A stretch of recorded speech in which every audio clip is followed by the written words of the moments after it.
Assalamu alaikum warahmatullahi wabarakatuh. Dear students, I am Sajad Hussain. Class 9th history subject हम पढ़ रहा है। आज हम चैप्टर 4 जिसका टाइटल है फॉरेस्ट सोसाइटी एंड कॉलोनियलिज्म।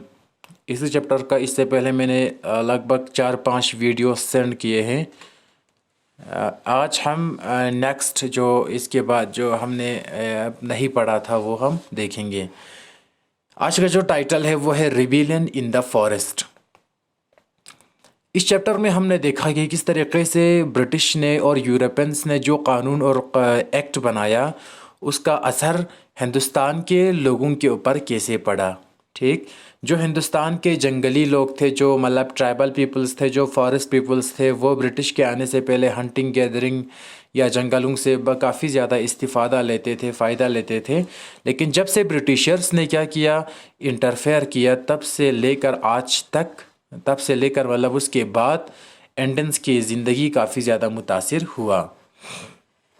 तो आपने देखा कि बहुत सारे जगहों में ट्राइबल ये जो फॉरेस्ट पीपल्स हैं उनकी ज़िंदगी काफ़ी ज़्यादा मुतासिर हुआ, उनकी ज़िंदगी काफ़ी ज़्यादा चेंजिंग हुआ, चेंजेस आए उनकी ज़िंदगी में। विकास ब्रिटिश ने फॉरेस्ट लॉस बनाया जिसके अंडर ब्रिटिश ने ये कहा कि कोई भी हिंदुस्तानी जंगलों में जाकर जो इम्पोर्टेंट लकड़ी हैं, फ्रूट्स हैं, रूट्स हैं, शर्ब्स हैं, वो कलेक्ट नहीं कर सकता है।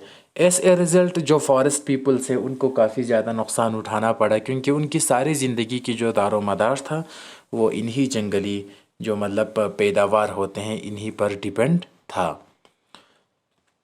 तो लास्ट में करता क्या है, ये जो ट्राइबल ग्रुप्स है वो इस सिस्टम से तंग आ जाता है और अंग्रेज़ों के सारे जो मतलब कानून है उनके ख़िलाफ़ आवाज़ उठाता है।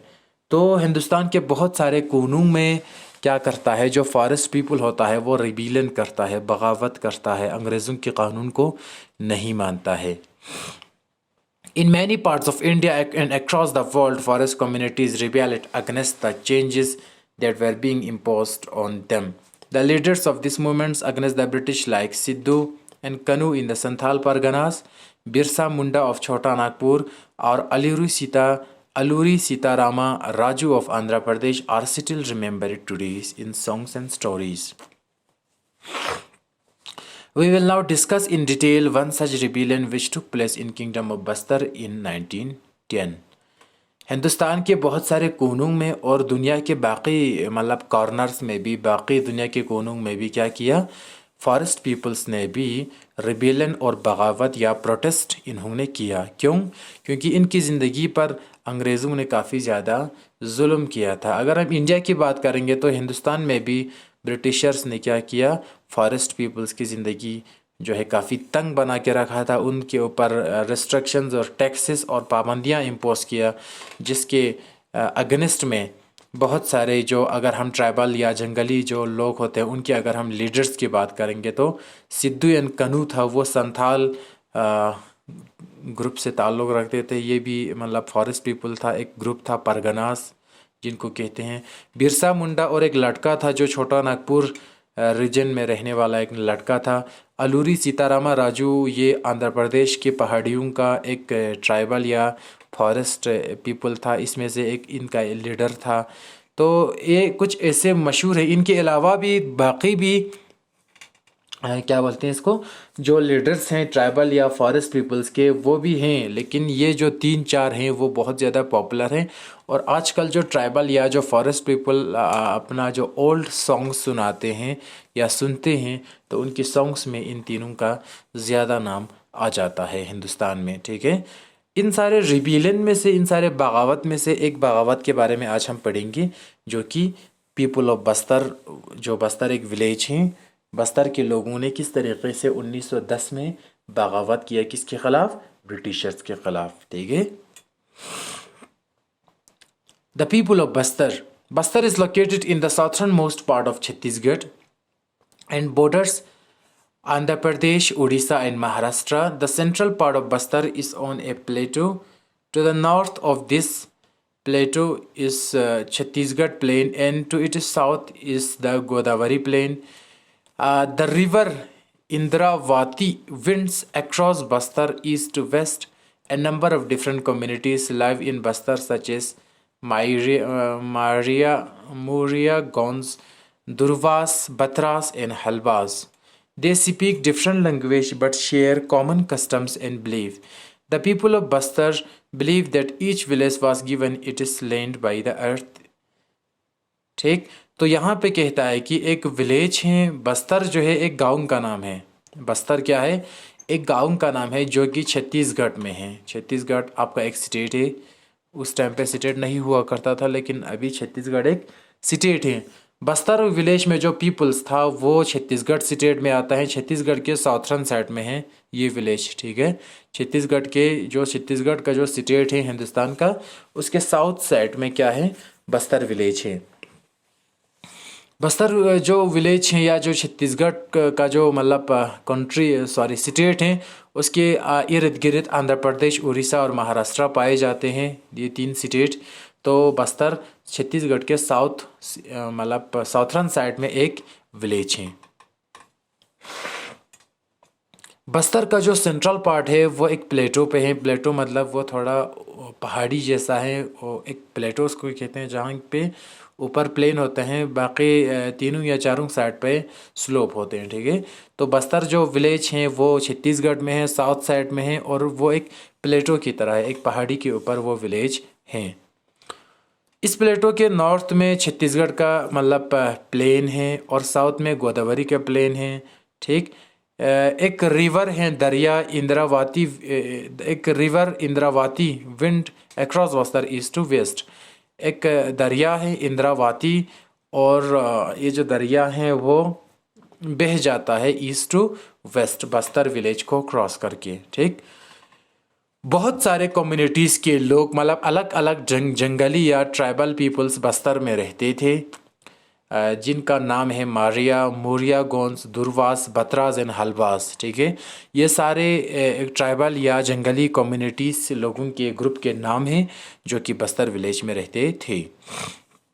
इन सारे लोगों का डिफरेंट लैंग्वेजेस हैं, इनका लाइफस्टाइल जो है वो तकरीबन अलग है, लेकिन इनका जो कस्टम है और बिलीफ हैं वो कॉमन है। People of Bastar believe that each village was given its land by the earth, and in return they look after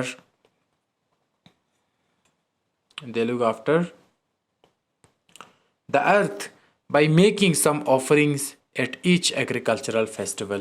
Bastar के ये जो विलेज हैं, ये जो ट्राइबल कम्युनिटीज़ हैं, ये जो बस्तर पीपल्स हैं या जो फॉरेस्ट पीपल्स हैं बस्तर के, इनका मानना है कि ये जो बस्तर का ज़मीन है, इनको नेचर ने, कुदरत ने इनको दिया है। मतलब ये जो पीपल्स हैं इनको कुदरत ने ही दिया है, और लोगों का ये ख़ुद सोचते हैं बस्तर विलेज के पीपल्स, हमारा ये फ़र्ज़ है कि इस ज़मीन को बचाना और इसकी देखभाल करना। इसीलिए वो साल में 1-2 बार एनुअल एग्रीकल्चरल फेस्टिवल करते हैं, जहाँ पर ये अपने ज़मीनों के ऊपर या जो पेड़ पौधे होते हैं इनको काफ़ी ज़्यादा ये मानते हैं और इन पेड़ पौधों का काफ़ी ध्यान रखते हैं। तो एग्रीकल्चरल फेस्टिवल भी ये बस्तर के लोग करते थे। In addition to the earth, they show respect to the spirits of river, the forest and the mountains, since each village knows where its boundary lie. The local people look after the natural resource within that boundary. If people from a village want to take some wood from the forest of another village, they pay a small fee, call it Devsari Dand or main in exchange. Some villages also protect their forest by engaging watchmen, and each household contributes some grain to pay them. Every year there is one big hunt where the headmen of village in a Pargana cluster of village meet and discuss issues of concern including forest. जो बस्तर में जो रहने वाले जो लोग हैं, इस village में जो रहने वाले लोग हैं, वो सिर्फ ज़मीन को ही नहीं बल्कि ये रेस्पेक्ट करते हैं कुदरत के सारे उन चीज़ों की, जैसे दरिया की, जंगलों की और पहाड़ियों की और बाकी कुदरती चीज़ों को ये काफ़ी ज़्यादा इज़्ज़त करते हैं और इनकी पूजा मतलब इनको ये क्या करते हैं, एज ए गॉड मानते थे। मतलब जो नेचुरल चीज़ें, पहाड़ी, पेड़ पौधे। ठीक, हर एक विलेज का बस्तर, इस छत्तीसगढ़ के बस्तर एरिया में हर एक विलेज का अपना एक बाउंड्री हुआ करता था, और जो लोकल पीपल हैं वो अपने बाउंड्री के अंदर, फॉर एग्ज़ाम्पल मेरा बाउंड्री अलग है, तो मैं जंगली इंसान हूँ। फॉर एग्जांपल मैं एक ट्राइबल एरिया में रहता हूँ बस्तर में, तो मेरा अपना अलग बाउंड्री है, तो मैं अपने बाउंड्री में ही फ्यूल और वुड या बाकी चीज़ें कलेक्ट करूँगा, मैं दूसरे की बाउंड्री में नहीं जाऊँगा। तो दूसरा और एक इंसान रहता है, उसका अलग बाउंड्री होता था बस्तर में।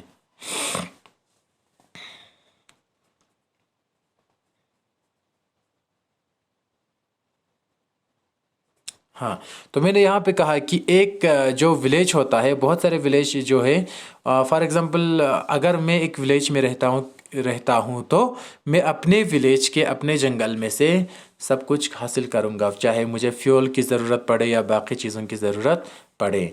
लेकिन अगर मुझे अपने जंगल में जो चीज़ें नहीं मिलता है, या मैं दूसरे विलेज के, जो मेरा विलेज नहीं है छत्तीसगढ़ में, मैं अगर दूसरे विलेज के या दूसरे पीपल्स के विलेज में जाकर फ्यूल या फ्रूट या बाकी चीज़ें अगर मैं कलेक्ट करना चाहूँ, तो मुझे वहाँ पर जाकर मुझे थोड़ा सा दूसरे विलेजर्स को पैसा देना है, फिर इसके बाद वहाँ से वुड लाना है। ठीक है, तो आपको ये चीज़ें समझ में आए होंगे। बस्तर विलेज में क्या था, जो पीपल था वो उनका जंगल जो है डिवाइड किया था, ठीक है, विलेज के हिसाब से। जिनका जो विलेज है उनको जंगल भी साथ में मिलता था, और फॉर एग्ज़ाम्पल एक इंसान का विलेज अलग है, तो वो अपने विलेज में से ही ले सकता है लकड़ी या बाकी चीज़ें वगैरह, वो दूसरे विलेज के जंगल में जाकर कुछ भी नहीं ला सकता था।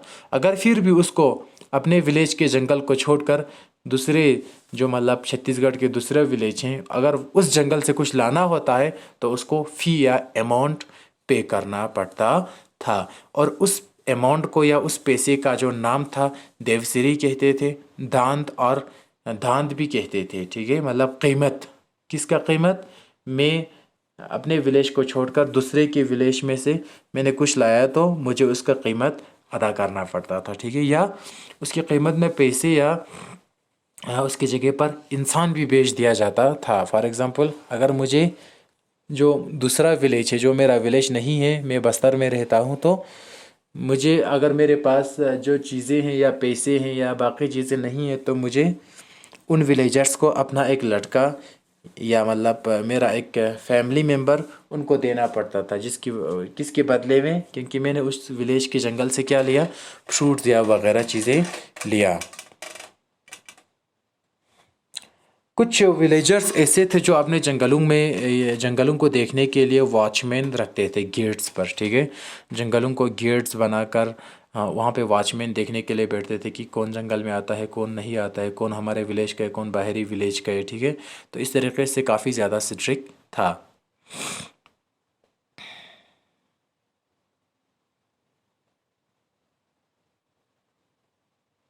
और उस वॉचमैन को पैसे दिया जाता था, कुछ अनाज या कुछ बाकी पैसे। जो वॉचमैन कहाँ पे बैठता था, जंगल के गेट पे बैठता था, तो सारा गाँव वाला पैसे या बाकी चीज़ें जमा करके उस वॉचमैन को पे करता था, क्योंकि वो वहाँ पर दिन भर खड़ा रहकर जंगल को नज़र डालते हैं। ठीक है, इसके बाद कहते हैं कि हर साल परगना, परगना मतलब जो क्लस्टर ऑफ विलेज है, क्लस्टर ऑफ विलेज मतलब बहुत सारे विलेजेस के जो मतलब अलग अलग विलेज के अलग अलग का जो लीडर्स होते हैं, जंगली या ट्राइबल पीपल्स होते हैं, वो मिलते थे और मिलकर मीटिंग करते थे और जंगल के इश्यूज़ पर बात करते थे। ठीक है, अब देखो, अब the fierce of the people, लोगों को एक डर था, वो डर क्या था। When the colonial government proposed to reserve 2/3 of the forest in 1905 and stop shifting cultivation, hunting and collection of forest produce, the people of Bastar were very worried. Some villages were allowed to stay on in the reserved forest on the condition that they work it free for the forest department in cutting and transporting trees, protecting the forest from fires. Subsequently, this came to be known as forest villages. People of other villages were displaced without any notice or compensation. For long, villagers had been suffering from increased land rents and frequent demands for free labor and goods by colonial officials. They came the terrible famines in 1899 to 1900 and again in 1907 to 1908. Reservations proved to be the lost straw. अब लोगों के दिल में एक डर सा फैल गया। वो डर क्या था? जब अंग्रेज़ों ने ये डिमांड किया कि हर जंगल में से 2/3 ऑफ द फॉरेस्ट रिज़र्व किया जाएगा, अंग्रेज़ उसको हड़प लिया जाएगा कि फॉर एग्ज़ाम्पल एक बड़ा जंगल है तो उसको 3 हिस्से में डिवाइड करना है।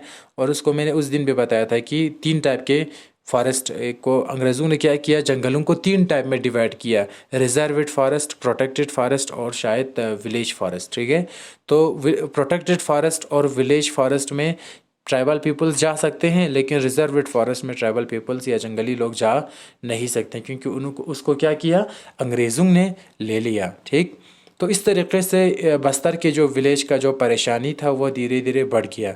1905 के आसपास शिफ्टिंग कल्टीवेशन भी बंद किया। शिफ्टिंग कल्टीवेशन मतलब यहाँ से वहाँ मूव होते रहना और एग्रीकल्चर की फील्ड या कल्टीवेशन करना, ये मैंने पहले भी बताया है। हंटिंग भी बंद किया, कलेक्शन ऑफ फॉरेस्ट प्रोड्यूस भी बंद किया। तो बस्तर के जो लोग थे वो काफ़ी ज़्यादा परेशान हो गए।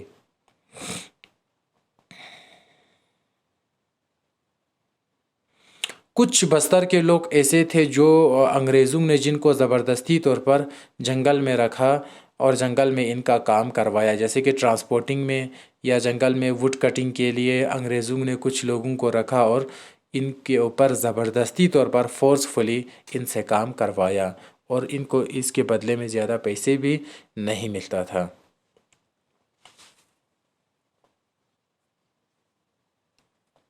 इसके अलावा जो बस्तर के विलेज हैं, बस्तर के जो पीपल्स हैं, उनके अलावा भी दूसरे कुछ ऐसे लोग थे जंगल में रहने वाले, जिनको अचानक से ब्रिटिश ने जंगल से निकाल दिया और उनको डिस्प्लेस किया गया। उनको रहने के लिए कोई जगह भी नहीं मिला। तो इनके ऊपर एक तो लैंड रेंट्स बहुत ज़्यादा था, ज़मीन का किराया, और ये अंग्रेज़ों के लिए ये बेचारे सारे ट्राइबल पीपल्स ख़ासतौर पर बस्तर के लोग फ्री काम करते थे और अंग्रेज़ इसके बदले में इनको पैसा बिल्कुल भी नहीं देता था या ना के बराबर देता था। इसी चक्कर में यही सारी चीज़ें चल रहा था कि अचानक से फेमाइन्स आ गए। फेमाइन्स मतलब कहत हो जाना, ठीक है, पानी की कमी हो जाना, खाने की कमी हो जाना। 1899 में खाने और पानी की कमी हो गई, 1900 में भी और 1907 से 1908 में भी। ठीक है, तो इस सिलसिले में बस्तर के लोग काफ़ी ज़्यादा परेशान हो गए और ब्रिटिश ने इनकी ज़िंदगी काफ़ी ज़्यादा मुतासिर कर दिया। People began to gather and discuss these issues in the villages, council, in bazaars, and a festival at wherever it is the main headman and priestess of several villages were assembled. The initiative was taken by the Durvas of the Kangar forest, where reservation first took place.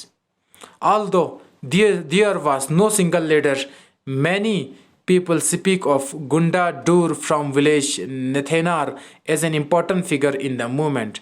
In 1910, mango boughs, a lump of the earth, chilies and arrows began circulating between villages. These were actually messages inviting villagers to rebel against the British. Every village contributing something to the village rebellion expenses. Bazaars were looted, the house of officials and traders, schools and police stations were burned and robbed, and grain redistributed. Most of those who were attacked were in some way associated with the colonial state and its oppressive laws. William Ward, a missionary who observed the events, wrote, "From all directions came streaming into Jagdalpur police, merchants, forest peons, school masters and immigrants." अब देखो, अभी तक हमने बताया कि किस तरीके से बस्तर के लोगों के ऊपर जुल्म किया गया। अब क्या किया, at the end of the day कहत भी आ गया, जुल्म भी ज़्यादा हो गया, तो बस्तर के लोग जो है काफ़ी तंग आ चुके थे। तो इन्होंने क्या किया, फॉरेस्ट में मीटिंग्स किया और सारे हेडमैन को, हेडमैन मतलब जो जंगल के जो अलग अलग विलेज के या अलग अलग एरियाज़ के जो लीडर होते हैं, उन सारे लीडर्स को जंगल में जमा किया और जमा करके इश्यूज़ पर बात किया और कहा कि ब्रिटिश हमारे ऊपर इतना ज़्यादा जुल्म कर रहा है, हमें भी यहाँ से कुछ करने की ज़रूरत है।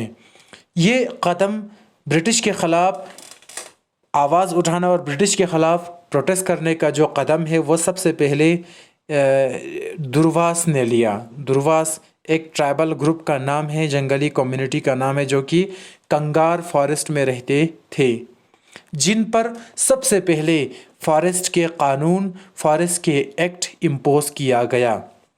रिजर्वेशन, जो फॉरेस्ट का जो कानून था, रिजर्वेशन का मतलब ये है कि जंगल को 3 चीज़ में डिवाइड किया: रिजर्वेड फॉरेस्ट, प्रोटेक्टेड फॉरेस्ट और विलेज फॉरेस्ट। ये कानून सबसे पहले कंगार फॉरेस्ट के दुर्वास कम्युनिटी पर अप्लाई किया, इसीलिए बगावत के लिए भी सबसे पहले यही लोग निकले। और इन लोगों ने क्या किया, नो सिंगल लीडर, ठीक है,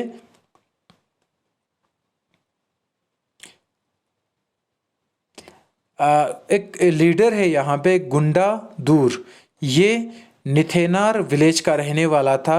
इसने इस मोमेंट में काफ़ी ज़्यादा कंट्रीब्यूशन किया।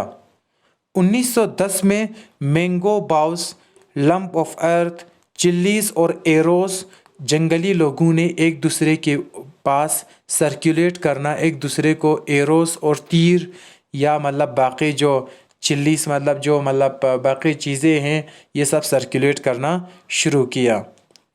इसका मतलब ये था कि जंग के लिए तैयार हो जाएं सारे फॉरेस्ट पीपल्स, सबको ये सब सर्कुलेट किया, एरोस सर्कुलेट किया, बाकी वेपन्स जो था उस टाइम का।